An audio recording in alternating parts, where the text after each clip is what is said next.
Vamos lá, irmãos, eu quero, muito rápido, compartilhar com você esse texto. Eu gostaria que você abrisse a sua Bíblia em 1 João, por favor, 1 João, capítulo de número 9, primeira epístola de João, tá bem? Não é Evangelho de João, primeira epístola de João, primeira carta, capítulo 1. Pastor, não estou encontrando. Vai lá em Apocalipse e volta um pouquinho que você vai achar fácil.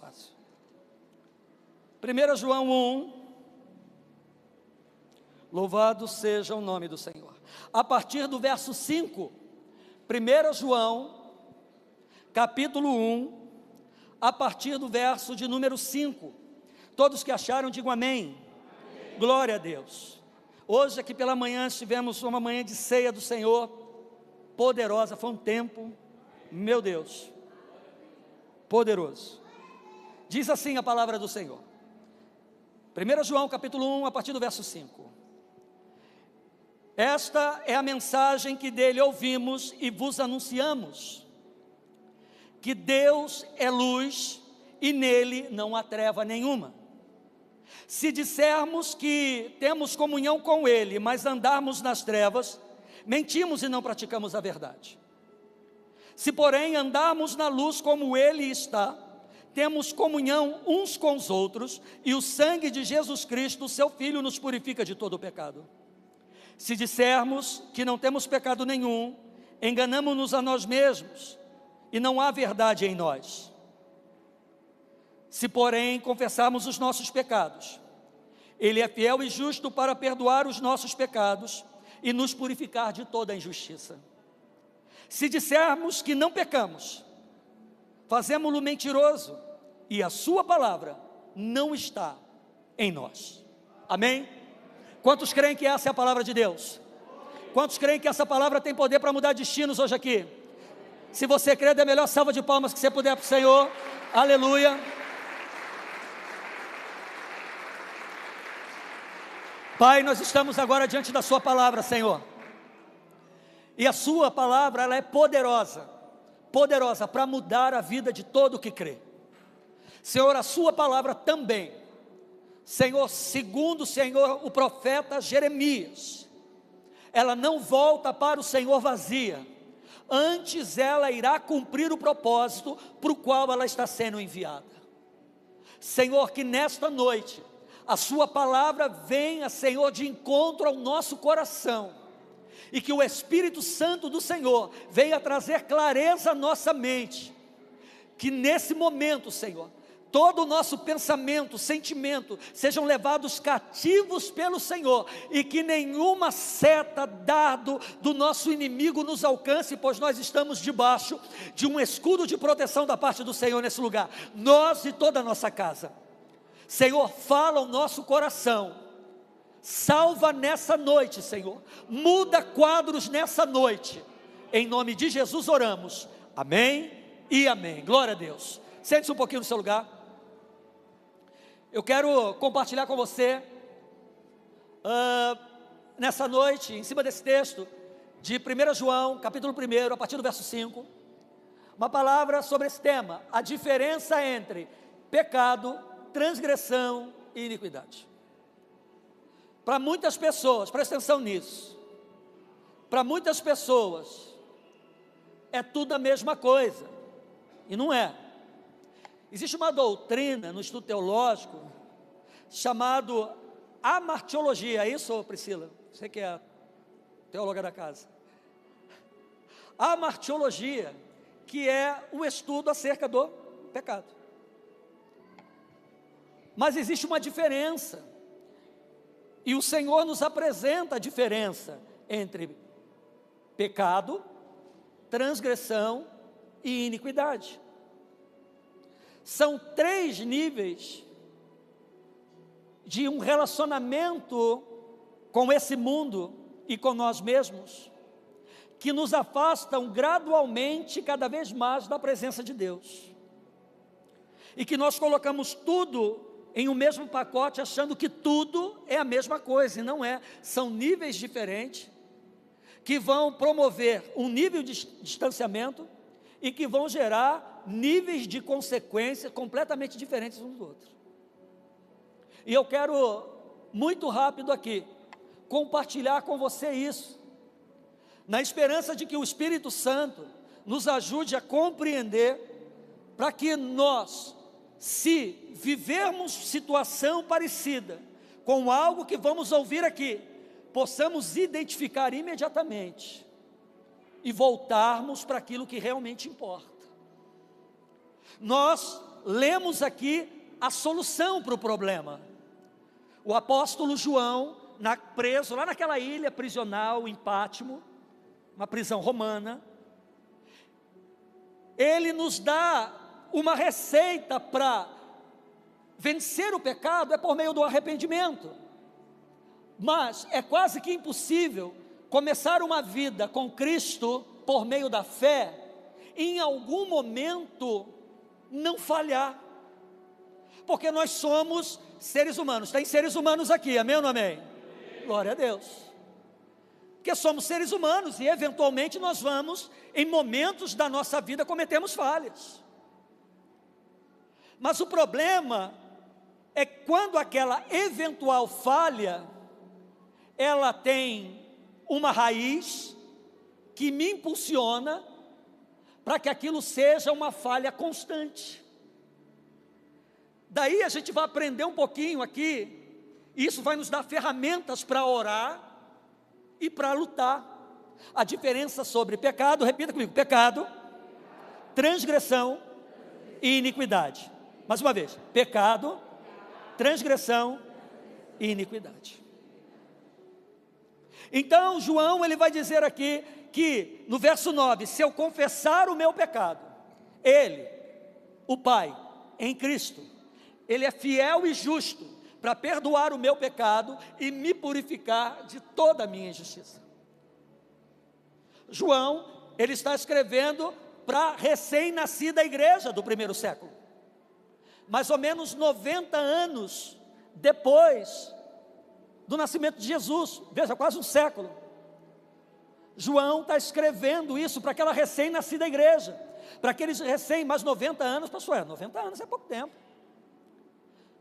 para aquele recém-nascido povo regenerado em Cristo, porque eles entregaram a vida para Jesus, reconheceram Jesus Cristo como Senhor e Salvador, estavam andando em novidade de vida. Porque pensa numa coisa boa, é quando a gente deixa Jesus entrar, quando a gente para de, correr atrás do vento, para de nadar contra a maré e deixa Jesus entrar para cuidar da gente. Pensa numa satisfação, pensa numa paz, pensa numa alegria. Só que aí chegava um momento que tinha um impasse diante da própria humanidade, das próprias falhas. Quando as falhas aconteciam, o que fazer? Porque entra no cenário o acusador da nossa alma, que é o diabo. Ele é o acusador da nossa alma, ele que entra no circuito, no momento em que erramos. Ele é aquele que cria meios, apresenta situações e cenários diferentes para tentar nos convencer que aquilo que ele nos oferece é muito melhor do que aquilo que Cristo conquistou por nós na cruz. E às vezes, por falta de vigilância, nós acabamos acreditando, como dizem por aí, no canto da sereia. E aí o que fazer a partir daí?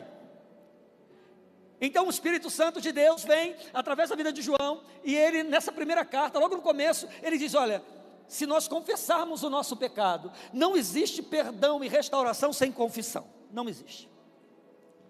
Mas para mim confessar, eu preciso reconhecer.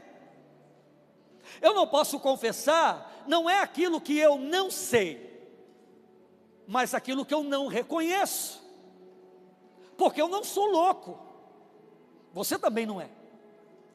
Então eu e você sabemos exatamente o que fazemos, como fazemos, quando fazemos, com quem ou para quem, ou de que forma fazemos, seja lá o que for na nossa vida. Então, para que eu possa confessar, eu preciso reconhecer o meu erro. Eu preciso, para que Cristo seja o meu Salvador, eu preciso reconhecer que eu preciso de um Salvador. Para Cristo ser o Senhor da minha vida, eu preciso reconhecer que a minha vida precisa de um dono, e eu preciso entregar o senhorio da minha vida a Ele. E quando eu reconheço, eu confesso que eu sou um miserável pecador. E começo a me constranger pelo meu pecado. E o Espírito Santo começa a me convencer, sabe, a cada dia, cada vez mais da necessidade que eu tenho da presença de Deus na minha vida por intermédio de Cristo. Tudo começa a mudar, mas é aí que a luta começa. Por quê? Porque a minha carne vai começar a militar contra o Espírito de Deus que hoje habita em mim. A tua carne, o teu eu, o teu homem natural, quando eu digo homem, estou falando de maneira genérica. O teu homem natural, ele vai começar a militar, a tua carne vai começar a lutar ou resistir. A palavra militar significa resistir, militância, resistência. A tua carne vai começar a resistir à presença do Espírito Santo de Deus em você. E a tua carne, a minha carne, que está inclinada para o pecado esse que eu já reconheci, já confessei, e estou andando em novidade de vida, ele insiste em voltar, porque eu ainda estou nesse mundo. E esse mundo, com toda a sua cultura maligna, ele vai tentar me tragar de novo. O Espírito de Deus, ele não vai resistir, militar contra o pecado que há em mim, mas ele vai me dar ferramentas para que eu, voluntariamente, possa lutar contra o pecado. Cristo não vai me pegar pela mão e me levar por um caminho pelo qual eu não esteja disposto a caminhar por ele. Em 2 Coríntios, se eu estiver enganado, depois me corrijam aí, o pessoal procura. 2 Coríntios, capítulo 10, verso 4, confere para mim, Alex, por favor. Vai dizer que as armas da nossa milícia, da nossa resistência, elas não são carnais, não são humanas, não são naturais. Ela não vem com argumento, não vem com, sabe, com retórica, não vem com a força do braço, nem com recurso, nada disso. Com capacidade intelectual, tudo isso é bom, mas não resolve. Que as armas da nossa resistência, da nossa milícia, não são carnais. Mas, ok? 2 Coríntios capítulo 10, verso 4. Mas elas são poderosas em Deus. E que armas são essas que não são carnais e sim poderosas em Deus? São aquelas que o Espírito Santo me dá para que eu possa, nessa carne, lutar no campo espiritual contra o pecado que tenta me dominar. E que armas são essas? Em primeiro lugar, quebrantamento. Meu coração tem que ser um coração quebrantado. Por que tem muita gente aí nadando contra a maré? O coração está duro, é fechado. Jesus está batendo, conforme diz em Apocalipse capítulo 3, verso 20. Eis que estou à porta e bato, se alguém ouvir a minha voz, eu entrarei em sua casa, com ele cearei e ele comigo. Jesus não está falando de uma casa, como diz o grego lá, oikos, habitação de família, não, está falando do coração aqui. E se ele abrir, eu vou entrar, eu não vou arrombar a porta, eu não vou invadir. Porque o meu relacionamento com o meu Senhor, ele começa voluntariamente. Jesus não quer o meu amor ou o teu amor, sabe, obrigado por medo, receio ou necessidade de coisas desse mundo, não. Ele quer o meu amor voluntariamente. Ele quer o meu coração e o teu coração voluntariamente. Então vai haver sempre uma guerra. Então a primeira coisa é o quebrantamento. Meu coração tem que estar quebrantado. Meu coração tem que estar aberto para receber. Quantos de nós, às vezes, amigos, perdemos uma oportunidade, às vezes, vivemos uma experiência com Deus, que vai mudar não só a nossa história, mas a história de pessoas que estão junto da gente, sabe, mudar a história dos rumos da nossa casa, da nossa família, ou seja lá o que for, porque às vezes a gente chega num culto como esse, o Espírito Santo de Deus começa a tratar individualmente com cada um. Eu estou aqui falando, sabe, de forma coletiva, para um público, para uma igreja, mas o Espírito Santo de Deus, ele tem uma forma de tratar com cada um de nós diferentemente. Por quê? Porque ele sabe a necessidade real que você tem. Ele sabe a necessidade real da tua alma. Ele sabe a necessidade real do teu coração. Coisas que eu não sei, quem está do teu lado, na sua frente ou atrás de você não sabe. Coisas que talvez você venha tratando com Deus há algum tempo, buscando resposta. Então Ele sabe exatamente como tratar contigo. Mas o meu coração precisa estar quebrantado. Eu falei uma vez de um copo, se ele estiver virado de boca para baixo, se derramada água sobre ele, vai só molhar o copo. Mas daqui a pouquíssimos minutos ele está seco de novo. Mas se eu virar esse copo de boca para cima e deitar água sobre ele, esse copo vai encher, encher, encher até transbordar. É assim que funciona, a nossa relação com o Senhor é dessa maneira. Então o pecado, ele vai ser penitente. Então a primeira coisa é quebrantamento. Segundo, oração, sabe, adoração. Se eu quero a presença de Deus, eu vou adorar a Deus. Vou adorar a Deus dentro da minha casa, vou adorar a Deus no meu carro, vou adorar a Deus no meu tempinho de devocional. Às vezes você está no trabalho, está na empresa, tem aquele tempinho, a alma está angustiada, está abatida, está preocupado, está, Senhor, que guerra é essa? Sabe, às vezes aquela pressão que você está na mente, no coração, que você não sabe de onde vem, nem para onde vai, mas aquilo está te apertando. Quer um conselho? Vai para o joelho. Vai para o joelho. Sabe às vezes aqueles 5 minutinhos de descanso, ou aqueles 5 minutinhos do cafezinho, rapidinho, ou aquela idazinha no banheiro, rapidinho. Vai lá, dobra o joelho, pastor, mas é o banheiro, rapaz. Às vezes é o remédio ruim que faz efeito, irmão. Vai lá, dá um jeitinho, dobra o joelho e fala: Senhor, minha alma está abatida, está angustiada, não sei o que é. Jesus, vem com a tua graça. Senhor, tem misericórdia de mim. Ah, pastor, mas o Senhor sabe orar. Orar é falar, gente. Só falar o que você está sentindo. E aí imediatamente vem aquele refrigério do alto. A luta está lá, você está travando. Só que você recebeu renovo para continuar lutando. O apóstolo Paulo fala: eu estou abatido, mas eu não estou vencido.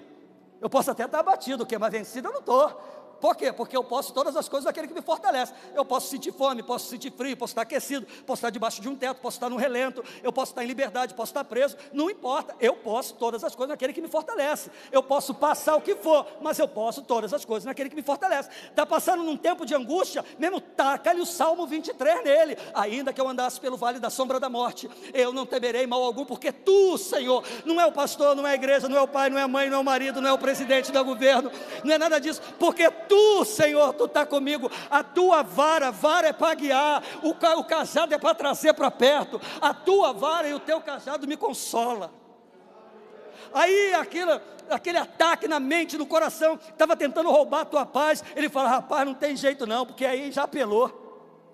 Até então o negócio estava 0-0, agora ele começou a apelar para uma instância que está lá em cima, não tem como chegar.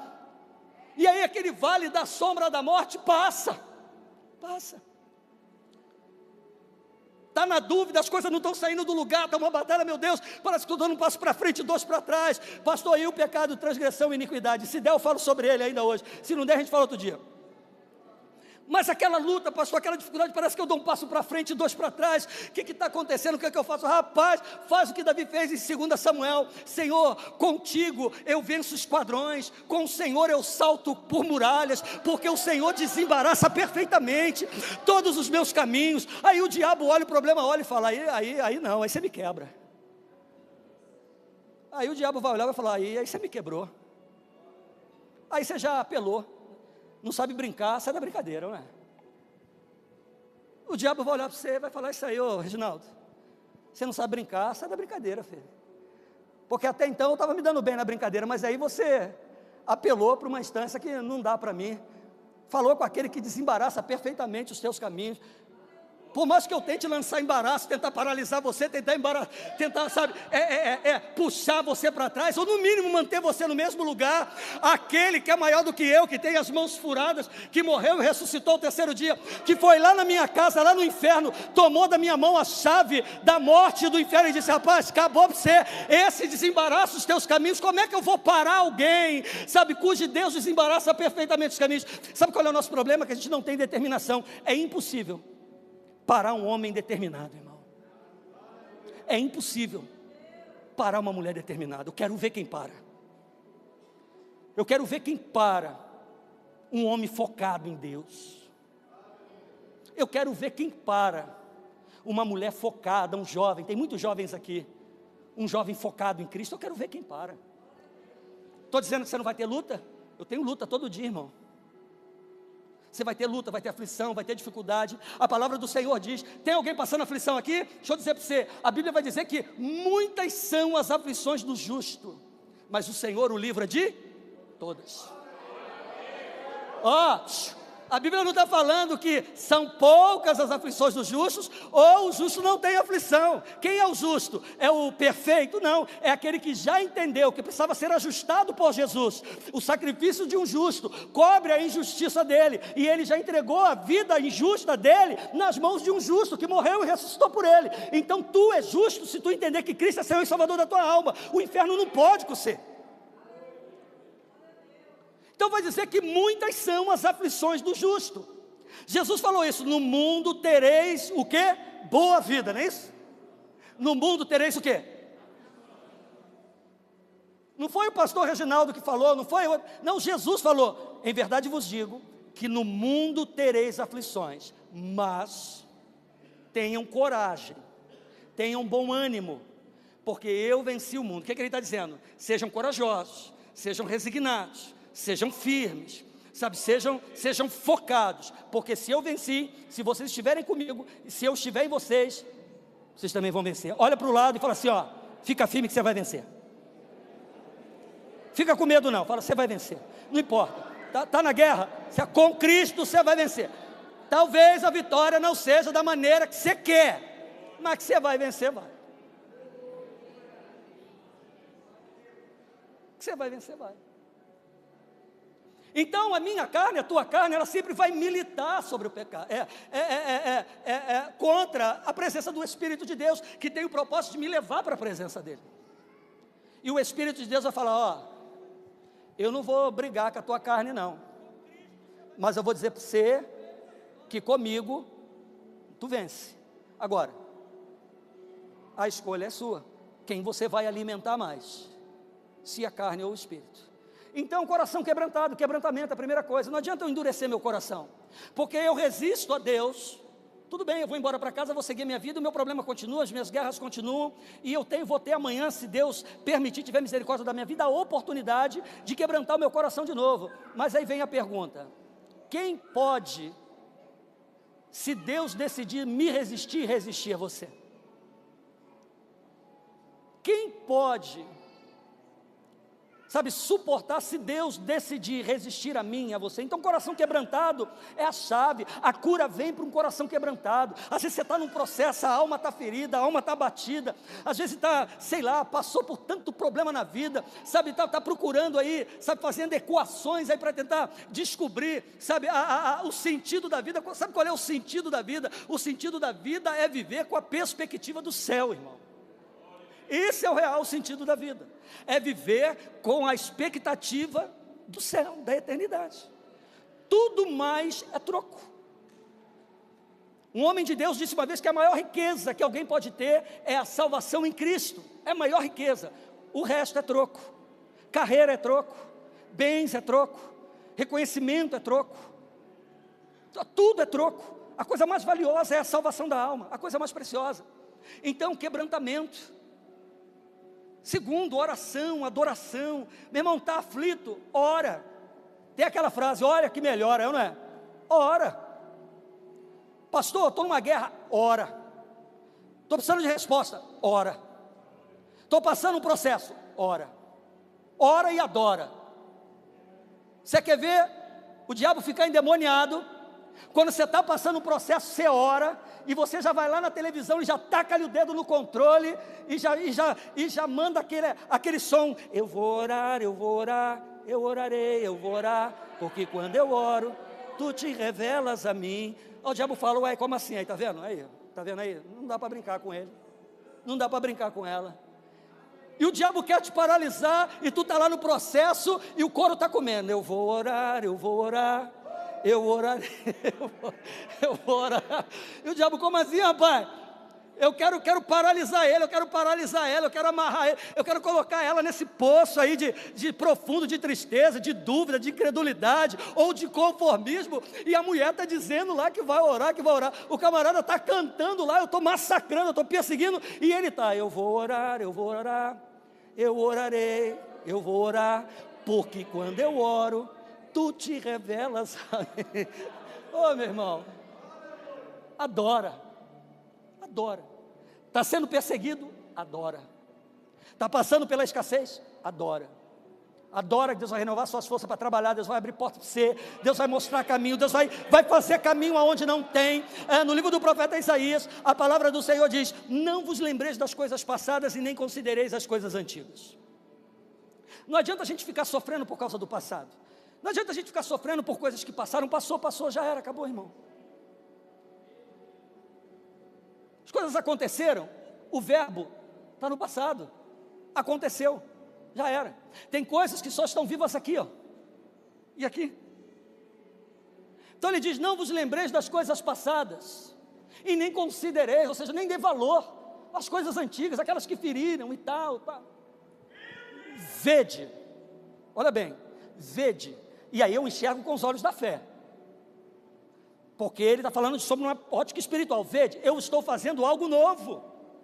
Às vezes o céu está querendo bradar a meu favor, está querendo bradar a teu favor, o céu está sinalizando: ei, Reginaldo, ó, presta atenção, rapaz, tira um pouco o foco, sabe, do que ficou lá atrás, não importa, já passou, meu filho, não vai voltar. As águas que passam debaixo da ponte, elas não vão voltar, não tem jeito. Para de considerar as coisas antigas. Ei, presta atenção, olha, eu estou fazendo uma coisa diferente, tu não consegue perceber o que está acontecendo. Veja, eu estou fazendo algo novo que já está saindo à luz. Por acaso tu não pode perceber? Aí vem o milagre: eis que eu abrirei um caminho no deserto. Rapaz, meu irmão, pense numa coisa fácil, é se perder no deserto, irmão. Se não tiver uma referência, se você não souber ler as estrelas, se você, sabe, não conhecer o caminho que as estrelas promovem, meu irmão, a gente morre no deserto perdido, porque no deserto todo o caminho é um caminho só. Você olha para um lado, irmão, eu andei o deserto da Judéia, só pedra, irmão. Você olha para um lado é pedra, tu olha para o outro é pedra, tu olha para um lado de lá é madeira de acácia, tu olha para o outro de cá, tu chega no deserto do Saara, tu olha, meu irmão, só tem areia, moço. Como é que alguém se localiza ali? Como é que alguém sabe se saindo dali vai chegar lá, saindo de lá vai chegar acolá? Como é que alguém, se não tiver habilidade no deserto, como é que faz? E às vezes, aí, quando eu falo de habilidade no deserto, tem momentos que Deus vai treinar a minha, a tua vida no deserto. Tem pessoas que o Senhor ensina a andar no deserto. Está passando na prova, Deus fala: ei, vem cá, eu vou ensinar, eu vou tratar de você. Enquanto eu trato de você aqui no deserto, eu vou ensinar você a lidar no deserto. Eu vou ensinar você a andar no deserto. Eu vou ensinar você a achar caminho no deserto. Primeira de uma pessoa que quer achar caminho no deserto, que ela tem que fazer, não é olhar para o norte, não é olhar para o norte, não é olhar para o sul, não é olhar para o leste, nem olhar para o oeste, nem para o centro-oeste, nem para o noroeste, não é para lugar nenhum. Eleva os meus olhos para o monte e me pergunto: de onde virá o socorro? O meu do socorro vem do Senhor, que fez o céu e a terra. É olhar para o alto. Ei, pastor, parece que eu vou chegar no fundo do poço. Eita glória, glória a Deus, irmão. Você vai chegar no fundo do poço, porque enquanto a gente não chega no fundo do poço, a gente olha para um lado, olha para o outro, olha para frente, olha para trás, mas quando chega no fundo do poço, não tem jeito, irmão. Tem que eu quero sair daqui, meu Deus. O que eu vou fazer para sair daqui? A primeira coisa que quem está no fundo do poço faz, não é olhar para a lama do fundo, não, meu irmão, é olhar para o alto. Posso dar um conselho para você? Olha para o alto. Teu socorro vem do alto. O meu socorro, quantas vezes o alto me socorreu, irmão? Quantas vezes o meu socorro vem do alto? Às vezes a gente espera socorro de um lado, de outro. Quantas vezes livramento veio do alto? Então ele diz: abrirei caminho no deserto e rio em terra seca. Está seco. E esse texto, rio em terra seca, se refere ao deserto do Negev. Tem um conjunto de rochas no deserto do Negev, em Tímina, numa cidade chamada Tímina, que eles chamam Pilares de Salomão. Depois você pesquisa, está lá. Pilares de Salomão. Durante milhares de anos, a água da chuva foram esculpindo a rocha e formaram falésias, pilares, a água da chuva. Você não imagina que pode chover tanto num deserto. E quando chove naquela região, e a gente estava conversando com um rapaz lá em Tímina, e ele estava dizendo o seguinte, que quando chove naquela região, é tanta água, mas tanta água, que turistas já morreram no Negev, por causa de inundação da chuva, para você ter ideia da quantidade de água. E quando chove nessa proporção, a força e a intensidade da água é tão grande, que aquilo que era plano começa a formar um caminho, por causa da força da água. E toda a água da chuva vai para onde? Para o rio. E o rio deságua onde? No mar. E aí o que o viajante fazia? Seguia o caminho da água. Não sabia para onde ir. Eu vou seguir o caminho da água, e ela vai me levar ao rio, e aquele rio vai me levar ao mar, e aquele mar vai me levar para o outro lado, vai me levar para a terra A, para a terra B, para a terra C. Então, meu irmão, mas da onde vem a chuva? Da onde vem a chuva?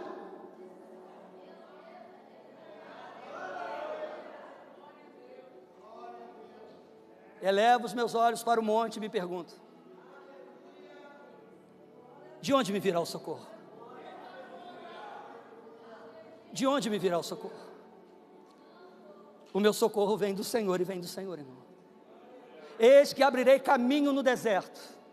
Caminho no deserto é olhando para o alto. Rio em terra seca. Se não tiver um bolanes, é um fenômeno que acontece naquela região, principalmente no norte, na região do Mar Morto. É um espelho de sal de quilômetros e quilômetros quadrados, cujas fontes das águas que estão embaixo não conseguem chegar em cima. Por isso que o Mar Morto é muito salgado. Mas está acontecendo um fenômeno, e é bíblico isso, que iria acontecer. Essa grande plataforma de sal, ela está se rompendo. As águas das fontes, elas estão subindo, subindo, subindo. A terra está se abrindo, no meio da toda aquela salinidade, se formando, sabe, fontes e pequenos lagos de água doce, e começaram a dar peixe, numa impossibilidade, sabe, onde parece que algo é impossível de acontecer, Deus manifesta a glória dEle. Rio em terra seca, a chuva cai e começa a fazer caminho. Ou seja, o caminho que eu preciso, meu irmão, a direção vem do céu. O socorro que eu preciso, a direção vem do alto. Está precisando de socorro, está precisando de direção, está precisando de livramento, está precisando de paz, está precisando de refrigério. Olha para o alto, irmão, clama. Ele fala: Senhor, olha, eu estou precisando do teu socorro, eu estou precisando da tua graça. Eu não sei o que fazer, eu não sei para onde ir. Mas o problema é que às vezes, está vendo, eu não vou conseguir pregar hoje sobre isso aqui, vou pregar outro dia. Não, que vai acabar e o povo quer lanchar daqui a pouco, e eu vou terminar já. Mas tudo isso é impedido de acontecer. Eu sou impedido de viver essa realidade, sabe, dessa intimidade, dessa experiência com Deus, de livramento, de socorro, sabe, de ver Deus abrindo caminho onde não tem, botando porta onde não tem porta, sabe, vendo Deus fazer coisas grandiosas, se eu não entendo o poder destruidor do pecado na minha vida. A palavra pecado vem de uma palavra grega chamada armatio, que literalmente significa errar o alvo. Literalmente é isso, errar o alvo. Pecar é errar o alvo. Então o pecado, que é tudo aquilo que transgride, que nos faz transgredir a vontade de Deus, ele faz mais do que isso, ele nos faz errar o alvo. E qual deve ser o meu alvo? Qual deve ser o teu alvo? Cristo. Sempre Cristo. Todas as demais coisas, elas vão sendo acrescentadas ao longo do caminho. Cristo. Cristo deve ser o seu maior alvo. Cristo deve ser o meu maior alvo. Todos nós saímos do ponto A esperando chegar ao ponto B. O ponto A do qual saímos e precisamos sair em algum momento da nossa história é aquela vida do pecado. Embora eu possa ser uma boa pessoa, embora você, eu acredito, a grande maioria aqui, 99,9%, ótimas pessoas, cumpridoras dos seus deveres, não é suficiente. Eu preciso de um Salvador para minha alma. E para mim chegar no ponto B, que é o céu, todos nós vamos para a eternidade. Agora, onde vamos passar a eternidade é uma escolha que fazemos aqui. E se eu quero passar a minha eternidade com Jesus, eu preciso reconhecer que eu sou um pecador. Eu preciso entregar a minha vida para Ele e falar: Senhor, olha, eu não dou conta só. Na verdade, Senhor, eu não sei nem o que fazer daqui para frente. Quando eu me converti, eu vi o povo falando amém, dando glória a Deus e tal, paz do Senhor. No segundo domingo que eu fui para a igreja, já fui de gravata e uma camisa enorme. E eu odiava, que eu só andava de bermuda e chinela havaiana e camisa da Hering. E eu cheguei na igreja, arrumei uma camisa, não lembro se foi Demétrio que me arrumou essa camisa. E o Demétrio tem um braço maior que o meu e tal, e a camisa empapuçada aqui, já fechei o colarinho, abotoei aquela toda empapuçada aqui, arrumei uma gravata, não sei quem me deu até hoje, fui com a Bíblia que a minha avó me deu, cheguei na porta da igreja e já soltei um "a paz do Senhor".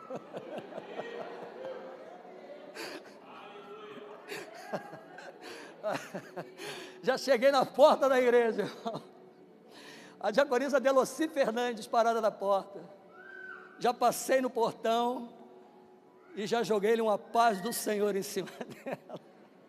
Ela olhou para mim e falou: "A paz do Senhor", me deu um abraço e falou assim: "Vem cá, meu pastorzinho". Ela me chamou, dali para frente ela me chamou de pastorzinho até o dia que ela morreu. "Vem cá, meu pastorzinho". E aí começou, amém para lá, amém para cá, paz do Senhor, glória a Deus, aleluia. Porque quando nós nos aproximamos dele, tudo muda. Maneira de andar muda, maneira de falar muda, maneira de se relacionar muda, com quem eu ando muda, a maneira como eu penso muda, a maneira como eu me comporto muda, a maneira como eu enxergo a vida muda, as minhas metas mudam, os meus projetos mudam, porque a gente passa a entender que se ele não fizer parte, não interessa. A gente passa a entender que se ele não chegar, se eu não chegar com ele, é melhor não chegar, é melhor ficar onde eu estou com ele do que chegar lá sozinho. Então, quando a gente entende isso, a nossa alma tem paz, o nosso coração tem paz, e essa paz não é possível ser comprada, ela não é negociada, ela não é vendida em lugar nenhum.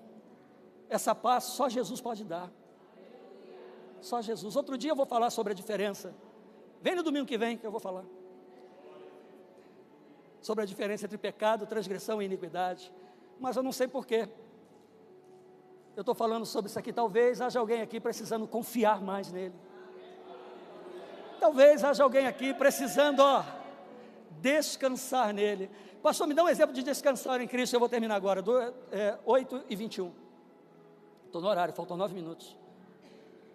Uma tempestade terrível no lago de Genezaré, no mar da Galileia, os discípulos atravessando para a Gadária, que fica na Jordânia, do outro lado, mais ou menos 20 km, 30 km de Cafarnaum ou de Tiberíades até lá, talvez um pouco menos. De repente uma tempestade terrível, os discípulos tudo desesperados, vamos morrer, vamos morrer. Jesus está dentro do barco, tranquilo, dormindo, e o barco, e Jesus descansando. Jesus não tem problema com a tempestade do meu barco, quem tem sou eu. A tempestade do teu barco não amedronta Jesus. A tempestade do meu barco não amedronta Jesus. A tempestade do barco, não sei se era de Pedro, de Tiago, de João, não sei de quem era o barco, provavelmente de Pedro, não amedrontava Jesus. De repente: "Senhor, não te importa que nós vamos afundar, nós vamos perecer". Eu imagino Jesus acordando: "Rapaz, o que está acontecendo? Senhor, a tempestade, nós vamos morrer, nós vamos perecer, o Senhor não está vendo que eu estou sofrendo, olha a minha luta, olha a nossa peleja". Jesus: "Mas moço, o que é?" A tempestade, Jesus sai da popa, vai lá na frente, na proa, mar,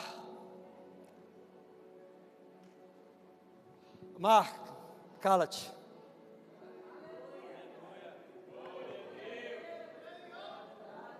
Vento, aquieta-te. Pedro, me deixa dormir. Jesus não tem problema com a tempestade do meu barco. O problema é que ele está com a gente, mas está lá na popa, está dormindo. Enquanto eu não digo: "Senhor, me socorre, Senhor, me ajuda, Senhor, venha ao meu socorro", ele vai continuar na popa do barco lá atrás. Mas quando eu aciono Jesus e falo: "Senhor, me socorre, eu estou perecendo", aí ele vai para o lugar de comando, vai lá para a proa e diz: "Mar, cala-te, vento, aquieta-te". Por quê? E eles perguntam assim: "Quem é esse que até o mar e o vento obedecem?" Quem é esse? Muitas tempestades eu tenho certeza que você já passou, outras vão vir, assim como eu. Algumas até parece que vão arrasar com a gente, destruir a gente. Mas quando a gente menos espera, a gente ouve uma voz: "Mar, cala-te, vento, aquieta-te".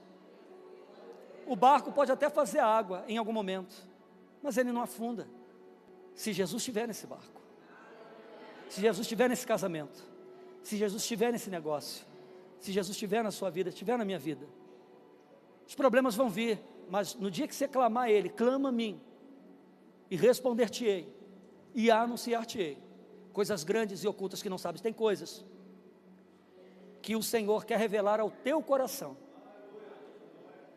se você abrir o seu coração e clamar a Ele. Senhor, eu não entendo, eu não sei como fazer. Ele se revela a você, mas você precisa clamar, você precisa buscar, você precisa ter o desejo de encontrá-lo. A palavra do Senhor, o próprio mestre vai dizer que todo aquele que pede, recebe, todo que busca, encontra, e todo que bate, se abre. Ou seja, não existe clamor e busca sem resposta, não existe. Então eu recomendo a você, busque a Ele, confie em Jesus, tenha Ele como o mais precioso para você. Você pode estar não está entendendo nada, porque eu também não entendia nada, e continuo sem entender nada, e cada dia eu entendo menos ainda, porque Jesus faz coisas que a gente não entende, irmão. Às vezes Ele nos permite passar por lugares que a gente não quer passar, só para Ele se revelar. Às vezes Ele nos permite viver coisas que a gente não quer para o inimigo, só para Ele dizer para mim e para você, eu estou aqui. Salmo 46, 11, aquietai-vos, e sabei que eu sou Deus, eu vou ser exaltado entre as nações, eu serei exaltado sobre a terra, através da tua vida. Se aquieta. Então se aquieta, calma, Jesus está no controle. Precisa acertar umas contas com Ele, vai para o secreto, dobra o joelho e fala, Jesus, eu e o Senhor agora me perdoa, me lava no teu sangue, endireita os meus caminhos, segura na minha mão, porque se eu segurar eu vou largar, o Senhor sabe que eu vou largar, então segura na minha mão, Senhor, e me leva contigo, porque se depender de mim eu não vou, então me arrasta contigo, Jesus, e eu sei que eu vou chegar lá. É assim que eu faço, me arrasta contigo, Jesus, porque se depender de mim eu não vou. Segura na minha mão, porque se eu segurar, tu sabe que eu vou soltar, então segura. E se tu vê que eu vou fraquejar, me cata, nem que seja pelo pescoço, pelas orelhas, onde o Senhor quiser, mas não me deixa cair. E até hoje Ele tem sido fiel. Ele será fiel, mesmo se tu for infiel. Se eu for infiel, Ele vai continuar sendo fiel. E eu quero agora orar, em nome de Jesus. E eu gostaria que você ficasse de pé, por favor. Eu tenho 4 minutos para orar. Quem é que está aí? Vitorino? Vitorino, deixa Deus te usar. E eu quero orar agora, meu irmão e minha irmã, amigos que estão aqui. Você está precisando de um socorro, está passando uma luta, uma aflição, às vezes não sabe o que fazer. Às vezes a pessoa fala assim, poxa, eu estou à beira eu não estou aguentando mais. É quando a gente reconhece que não está aguentando mais, que a gente entrega o nosso jugo e fardo pesado para Ele, e toma para nós o jugo e o fardo dele que é leve. Mateus 11, 28 e 29.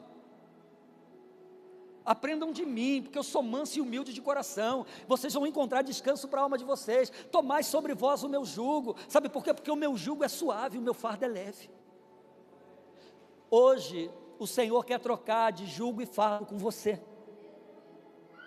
Então, se há alguém hoje aqui que quer trocar esse jugo e esse fardo pesados com o Senhor e dizer, Jesus, me ajuda, eu não estou dando conta, Senhor, eu preciso da ajuda do Senhor, eu quero orar com você, e eu gostaria de convidar você a vir aqui, você que hoje, e eu quero descer porque eu sou o primeiro, você que hoje está carregando talvez um jugo e um fardo pesado, e precisa de ajuda, precisa de descanso para a alma, eu quero orar com você em nome de Jesus. Você que reconhece que precisa da ajuda dele, sai do teu lugar, vem cá, vamos orar. Está passando um processo, está passando um deserto, está passando uma luta, olha meu irmão e minha irmã, em nome de Jesus, isso aí não vai matar você não, basta você confiar nele, e talvez seja nesse processo que você está vivendo, que o Senhor vai se revelar. Às vezes você pode estar passando por uma tribulação terrível. Se Ele estiver com você, teu coração vai ter paz, a tua alma vai descansar. E você vai saber que em algum momento Deus vai entrar com a providência. O Senhor vai vir com socorro, o Senhor vai vir com livramento. Só descansa, só confia. E eu quero orar por você agora. Você que de verdade está com a alma aflita, precisa de um Salvador. Aonde está a primeira pessoa que deseja entregar o controle da sua vida a Jesus? A primeira pessoa que reconhece: eu preciso de um Salvador para minha alma, eu preciso de um Senhor. Eu quero orar por você. Então, se tem alguém hoje aqui, de repente está longe do Senhor, aconteceu alguma coisa, se entristeceu com alguém, se entristeceu com uma pessoa, sabe, se afastou. Hoje o Senhor te chama. Hoje é dia de voltar para casa, voltar para a presença.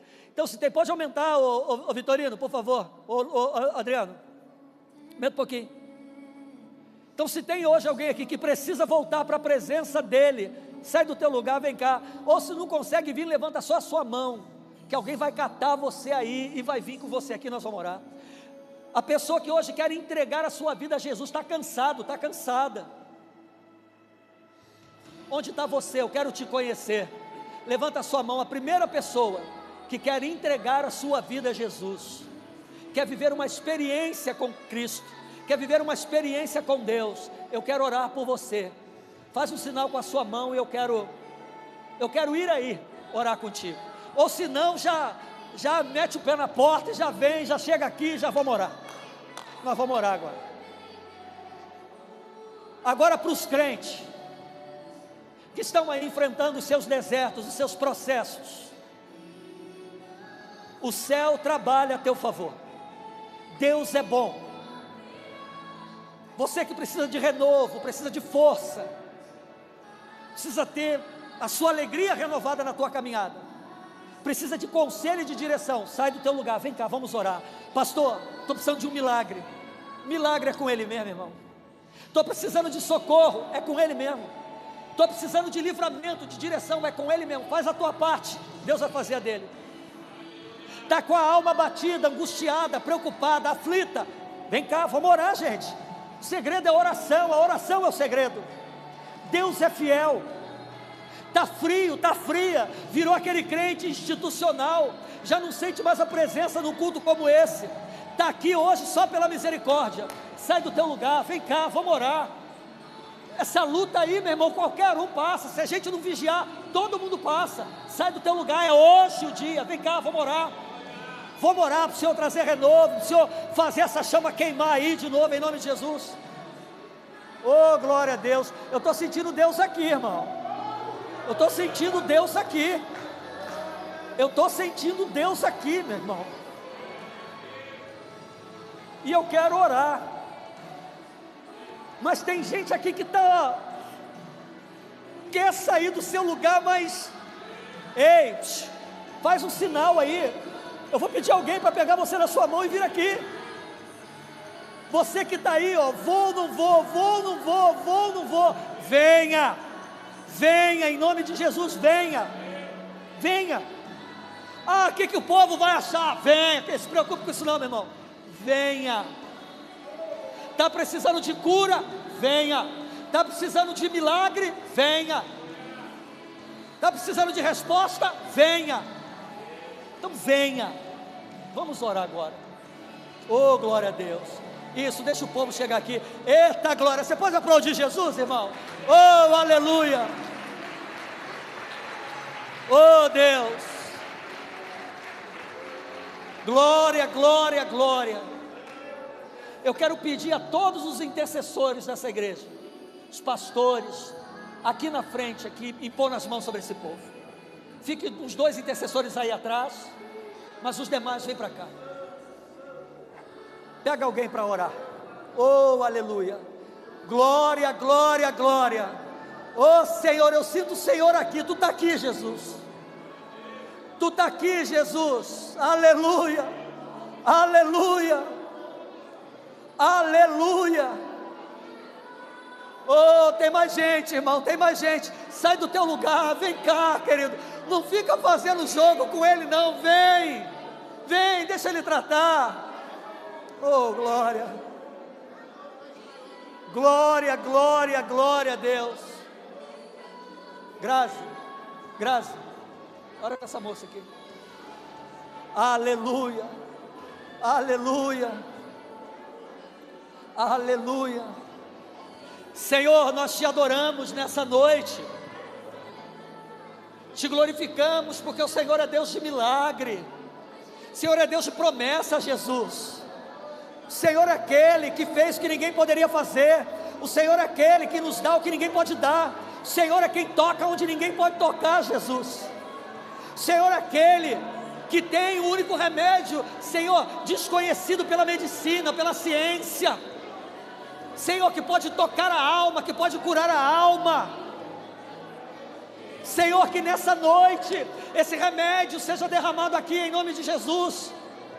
Senhor, que hoje o socorro que essa pessoa está precisando, ela encontre no Senhor, encontre em Ti, que a resposta que a alma dela busca e precisa, que ela encontre em Ti, encontre no Senhor. Que hoje aquele nó no peito, a glória, que hoje aquele nó no peito, Senhor, aquela angústia no peito, ela dê lugar a uma presença, ela dê lugar a uma paz, ela dê lugar a um sentimento de refrigério, em nome de Jesus. Senhor, aquele choro entarado no peito, que ele seja liberado agora. Senhor, Pai amado, aquele suspiro preso no peito, que ele seja liberado agora. Que venha cura sobre esse lugar, que venha renovo sobre esse lugar. Que hoje o caído seja posto de pé, que hoje a caída seja posta de pé, seja fortalecida, que ela seja renovada, curada, Jesus. Senhor, toca na alma, no coração, Senhor, quebra todas as cadeias, as correntes, em nome de Jesus. Muda esse quadro, porque eles estão confiando, eles creem que somente o Senhor pode. Repreenda toda a insistência do inferno, Senhor, de tentar aprisionar, de tentar, Senhor, gerar prisões, Senhor, sobre essa pessoa. Que hoje seja quebrado na autoridade do nome de Jesus, que as cadeias sejam despedaçadas hoje, na autoridade do nome de Jesus, e que haja liberdade. Receba cura, receba salvação, receba perdão, receba a alegria do Senhor em seu coração, receba a certeza de que somente Ele pode e jamais vai te abandonar. Senhor, nós vamos sair daqui, meu Jesus, mas nós não sairemos da Tua presença. Leva cada um dos meus irmãos, cura, Senhor, cura as emoções, livra da depressão, da tristeza, Senhor, do medo, em nome de Jesus Cristo agora. Senhor, que essa depressão vá embora, que essa angústia da alma vá embora, que o pecado caia, Senhor, em que aqueles que estavam errando o alvo possam andar em direção ao alvo a partir de hoje, e o nome do Senhor seja glorificado. Obrigado, Senhor, por esse tempo, obrigado por essa palavra. Tu és o dono de tudo. O Senhor muda, Senhor, muda o planejamento, o Senhor muda todas as coisas, e hoje o Senhor mudou o conteúdo da mensagem para falar com esse povo de uma maneira diferente. Louvado seja o Teu nome. Nós não temos controle de nada, Senhor, aos homens pertencem os planos, mas a resposta da língua é Tua. Que hoje planos sejam apresentados ao Senhor, Senhor, que hoje, Senhor, o Teu povo possa descansar em Ti. Leva-nos em paz. Muito obrigado, Senhor. Traga a Tua paz em nossa casa, que as casas, famílias sejam visitadas pelo Senhor. Entra na casa dessa mulher hoje, entra na casa desse homem hoje, Senhor, põe tudo em ordem, põe essa vida em ordem, põe esse casamento em ordem, põe essa casa em ordem, põe essa saúde em ordem, põe as finanças em ordem, põe o relacionamento contigo em ordem, bota as coisas no lugar, Senhor, para a glória do Teu nome. É no nome de Jesus Cristo, Teu Filho, o nosso Senhor, em quem cremos que um dia vai voltar em glória. É no nome dEle, Senhor, que nós oramos hoje e eternamente. E que o Senhor te abençoe e te guarde, que o Senhor levante o seu rosto sobre ti e que Ele tenha misericórdia de ti, que o Senhor sobre ti levante o seu rosto e que Ele te dê a paz. Vão em paz, em nome de Jesus. Amém e amém. Aplauda o Senhor. Aleluia. Glória a Deus. Dê um abraço nessa pessoa que está aí, dê um abraço no teu irmão, na tua irmã. Vão todos em paz. Passem lá na nossa lanchonete, abençoe lá o ministério de evangelismo, dê um abraço, vão todos com Jesus. Até quarta-feira, culto da mudança e da vitória. Amanhã, para os membros dessa igreja, amanhã, às 19 horas, nossa assembleia administrativa. Vão em paz em nome de Jesus.